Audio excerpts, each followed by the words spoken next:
બોટાદના બરવાડા તાલુકાના એક ઉદ્યોગપતિ ગરીબ પરિવારની મહિલાઓને ધાર્મિક યાત્રા કરાવી પુણ્યનું ભાથું બાંધી રહ્યા છે।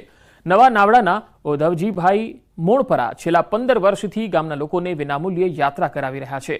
ગામમાં આર્થિક નબળા પરિવારની મહિલાઓ અને વિધવા બહેનો માટે આ પ્રકારની યાત્રાનું આયોજન કરાય છે। દર 3 વર્ષે આ પ્રકારની યાત્રાના આયોજનમાં અત્યાર સુધી 600 જેટલા લોકોએ લાભ લીધો છે, જેમાં નાવડા ગામથી નીકળીને યાત્રા પરત આવે તેનો તમામ ખર્ચ અને આયોજન દાતા તરફથી હોય છે। આ વર્ષે પણ યાત્રાનું આયોજન છે। યાત્રાના પ્રસ્થાન પહેલા ઓધવજીભાઈએ તમામ લોકોને ફૂલ આપીને શુભેચ્છા પાઠવી। ધાર્મિક યાત્રાને લઈ ગામમાં ઉત્સવ જેવો માહોલ છે।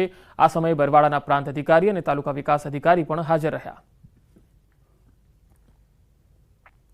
જાત્રામાં તો અમારે અયોધ્યા, કાશી, છપૈયા અને વારાણસી અને ઈથી પછી બીજે જ્યાં વધારાનો સમય હોય ને લઈ જશે।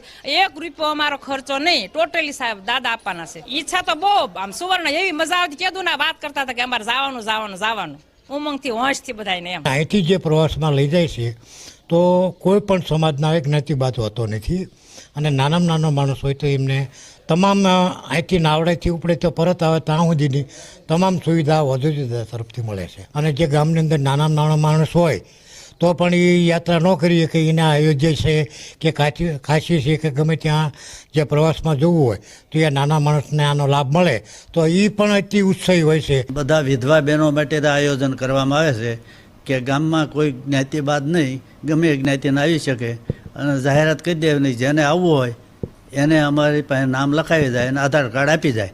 એ રીતે અમારી વિધવા બહેનો માટેની જ આવી વ્યવસ્થા છે। હા, 168 લોકો જોડાણેલા છે આ યાત્રામાં અને અમે અહીંથી જવાના છે પ્રયાગરાજથી અયોધ્યા, અયોધ્યાથી સપૈયાથી કાશી અને ચિત્રકૂટ।